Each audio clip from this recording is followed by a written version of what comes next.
বন্ধু,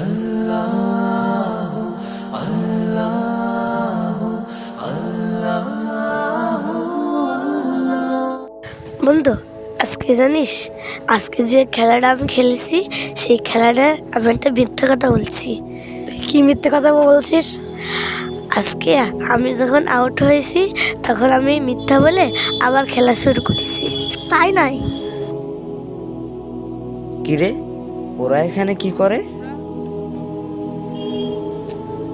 আসসালামু আলাইকুম রহমতুল্লাহ। ওয়ালাইকুম আসসালাম ওয়া রাহমাতুল্লাহ। তোমরা কেমন আছো? আমরা আলহামদুলিল্লাহ ভালো আছি। তোমরা এখানে কি কথা বলছো?